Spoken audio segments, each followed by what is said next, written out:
Viewers ने comment section में बताया था कि वो वार्निश के बारे में डिटेल में जानकारी जानना चाहते हैं, तो इस सेक्शन में मैंने वार्निश के सारे एस्पेक्ट्स कवर किए हैं।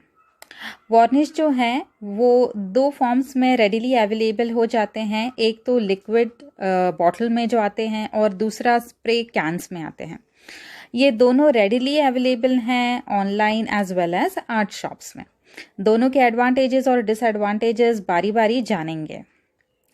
ये जो छोटी बॉटल है 100 ml की, ये अवेलेबल है 140 रुपीज़ में, जबकि ये कैंस हैं 200 ml के, ये आते हैं 250 रुपीज़ में। इनसे छोटे कैंस नहीं आते, जबकि बॉटल्स बड़े साइज में अवेलेबल हैं। 500 ml का आपको लिक्विड वार्निश बॉटल मिल जाएगा।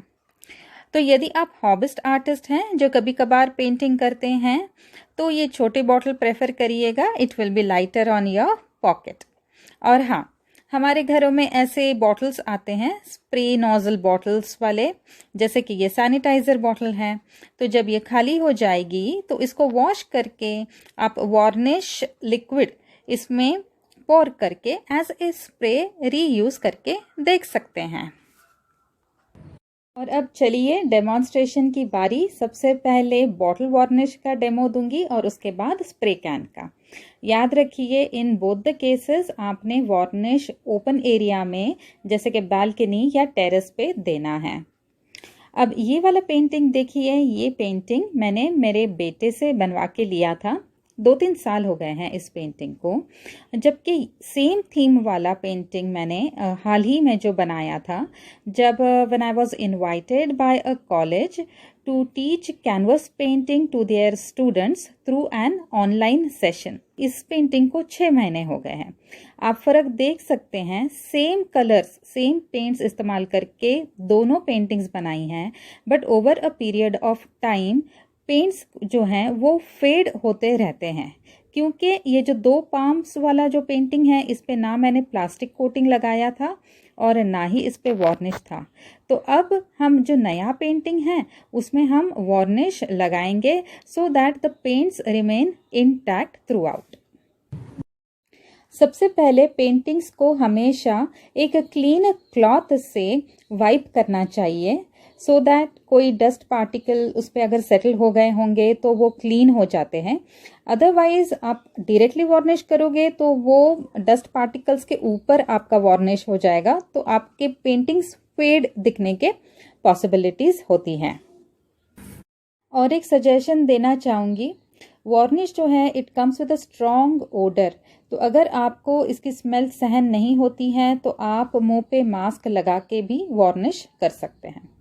वार्निश करने के लिए हमको एक फ्लैट ब्रश चाहिए, या तो फिर अगर आप वॉश ब्रश यूज़ कर सकते हो तो ज़रूर कीजिएगा, क्योंकि इसका जो टिप है वो काफ़ी ब्रॉड होता है, जिससे एक स्ट्रोक में ज़्यादा से ज़्यादा एरिया कैनवस का वार्निश से कवर हो जाता है। और वार्निश कंप्लीट होते ही आपका जो वॉश ब्रश है वो अच्छे से क्लीन कर लीजिएगा, नहीं तो वार्निश वो ब्रिस्टल्स में चिपक जाएगा और आपका ब्रश जो है वो वेस्ट हो जाएगा। इसलिए, और अगर आप तुरंत क्लीन करते हो ना तो आपके ब्रश को नुकसान नहीं होगा और आपका ब्रश आप ओवर अगेन एंड अगेन आप यूज़ कर सकते हो। चलिए अब वार्निश को एक कंटेनर में पोर कर लेते हैं। आप चाहे तो वार्निश को डायरेक्टली कैनवस पे भी पोर कर सकते हैं, मगर ये थिन कंसिस्टेंसी का आता है और अगर ये कैनवस के नीचे फैल गया तो आपका जो सरफेस है जहाँ पे आपने पेंटिंग रखा है वो भी खराब होने के चांसेस होते हैं। तो it's better to take the varnish in a container और फिर ब्रश को उसमें डिप करके हम पेंटिंग पे, हम कैनवस पे वार्निश का कोट देंगे कुछ इस तरह से। सो टॉप से शुरू करेंगे, लेफ्ट टू राइट का स्ट्रोक देंगे और 1 बाय 1 सेक्शन जो है हम पेंटिंग का कवर करते जाएंगे। और जैसे आप वार्निश दोगे आपको डिफरेंस दिखाई देगा कि आपका पेंटिंग और भी ज़्यादा क्लियर और भी ज़्यादा ग्लॉसी दिखाई देगा, क्योंकि जो वार्निश मैं इस्तेमाल कर रही हूँ ये ग्लॉस वर्जन है। इसमें का एक मैट वर्जन भी आता है, कुछ आर्टिस्ट को सटल लुक ज़्यादा पसंद होता है, उनको ये शाइन नहीं चाहिए होती है, तो वो ऐसे आर्टिस्ट मैट फिनिश वाला वार्निश यूज़ करते हैं। But most of the artist prefer to use the gloss version of varnish. और मैट वार्निश को कुछ मैन्युफैक्चरर्स सैटिन वार्निश का टाइटल देते हैं। तो इन शॉर्ट मैट फिनिश या फिर सैटिन फिनिश वाला जो वार्निश है उसमें कम शाइन होती है, ज़्यादा क्लियर होते हैं वो, और जो ग्लॉस वार्निश होते हैं उनमें थोड़ा ज़्यादा शाइन आ जाता है आपके पेंटिंग्स में। याद रखिए, आपकी पेंटिंग कम से कम 6 महीने पुरानी होनी चाहिए वार्निश कोट देने के लिए। अगर आपका पेंटिंग ऑयल पेंट से बना है तो आपको ऊपर से ऐसे लगेगा कि पेंट सूख गया है, मगर इंटरनली वो गीला हो सकता है। तो आपका पेंटिंग 6 महीने से 12 महीने तक का पुराना होना चाहिए वार्निश कोट के लिए।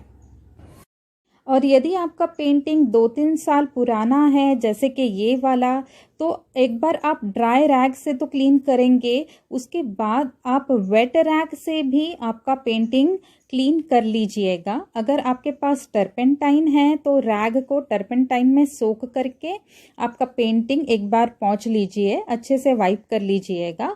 और अगर आपके पास टर्पेंटाइन नहीं है तो कोई बात नहीं, आप गीले क्लॉथ से भी आपका पेंटिंग क्लीन कर सकते हो, मगर उसके बाद फिर wait for a while till that water gets evaporated completely from your painting. ये देखिए कितनी सारी डस्ट निकल आई है पेंटिंग से। और अब ये पेंटिंग को थोड़ा सा धूप दिखाइएगा सो दैट टर्पेंटाइन या फिर पानी जो है वो पूरी तरह से आपके पेंटिंग से निकल जाएगा। And then only start the varnish coat. एक साइड से मैंने शुरू किया, टॉप से लेके बॉटम तक मेरे जो ब्रश के स्ट्रोक्स हैं वो जा रहे हैं। और जैसे मैं खींचती हूँ, ब्रश को ड्रैग करती हूँ ऊपर से नीचे, आई pay attention that beach 2 strokes के बीच में कहीं गैप ना रह जाए, अदरवाइज वहाँ पे फिर आपका वार्निश कोट नहीं होगा। ठीक है ना। तो ये छोटी छोटी बातें ध्यान दीजिएगा, बहुत ही आसान है। अगर बच्चे कर रहे हैं तो प्लीज़ पेरेंटल गाइडेंस के अंडर वार्निश कीजिएगा, बिकॉज ये वार्निश जो है वो थोड़ा हार्मफुल होता है हेल्थ के लिए। इसको सूंघना नहीं है डायरेक्टली, और ऐसे छोटे मोटे जो प्रिकॉशंस मैंने पहले बताए हैं आपको वो फॉलो करने हैं। हाँ, तो ये 2 पेंटिंग्स वार्निश हो गए हैं देखते ही देखते। और अभी देखिए ये और एक पेंटिंग है जो मेरे एक बच्चे ने बनाया है। हाल ही में ये स्टूडेंट ने ये पेंटिंग बनाया है, और आप कंपेयर करके देख सकते हैं। इस पे वार्निश नहीं है और बड़े वाले पे अभी हमने वार्निश किया है, तो आपको कलर्स में देखिए कितना ब्राइटनेस आ जाता है। तो वार्निश जो है वो प्रोटेक्शन भी प्रोवाइड करता है आपके पेंटिंग्स को, और एक अच्छा ग्लॉसी लुक भी देता है। ठीक है। और अब चलते हैं स्प्रे वार्निश के डेमोन्स्ट्रेशन की तरफ। अगर आप टेक्सचर पेंटिंग करते हो, जैसे कि अभी मैं आपको कुछ एग्जांपल्स दिखाती हूँ टेक्सचर पेंटिंग्स के। इम्पास्टो पेंटिंग आपने अगर करी है तो ऐसे जो पेंटिंग्स होते हैं उनके लिए परफेक्ट होता है स्प्रे वार्निश। और ये जो स्प्रे वार्निश का कैन जो मैंने आपको शुरू में दिखाया, इसका एक एडवांटेज क्या है कि ये वार्निश जो है ना, ये दोनों क्या कहते हैं, ऑयल पेंटिंग्स के लिए भी एप्लीकेबल हैं और एक्रेलिक पेंटिंग्स के लिए भी अप्लाई आप कर सकते हो। तो ऐसे जो टेक्सचर्स वाले जो कैनवस हैं जिनमें आपका ब्रश वार्निश को नहीं पहुंचा पाएगा इवनली, ऐसे में हम हम स्प्रे कैन इस्तेमाल करेंगे वार्निश का कोट देने के लिए। अब देखिए ये वाला जो पेंटिंग है रोज का, ये हमने क्ले से बनाया है, तो इसमें बहुत जब पेंटिंग जो है वो लिफ्ट हो गया है। ऐसे में spray varnish is the best way to give the varnish coat. और एक बात जो आपने ध्यान में रखनी है, in case you are using spray varnish, आपने आपका जो डेस्कटॉप है वो पेपर से कंप्लीटली कवर कर लेना है। अगर आप नहीं करते तो आपका जो स्प्रे है वो आपके डेस्कटॉप पे स्प्रेड हो जाएगा और वो सूखने के बाद आपको वो स्क्रैप करके निकालना पड़ेगा, वो और एक काम आपका बढ़ जाएगा। तो आपको अगर आसान करना है काम तो आपका जो डेस्कटॉप है वो किसी भी रफ पेपर से, न्यूज़पेपर से या जो भी रफ जो पेपर है उससे आप कवर कर लीजिए and then only start the spray. आपके पास अगर ईजल है तो आप वर्टिकली भी आपके पेंटिंग को, कैनवस को प्लेस कर सकते हो, और अगर ईजल नहीं है तो कोई बात नहीं, आप डेस्कटॉप पे आप बिंदास रखिए, आपका पेंटिंग जस्ट कवर कर लीजिए पेपर से, फिर कोई दिक्कत नहीं होगी।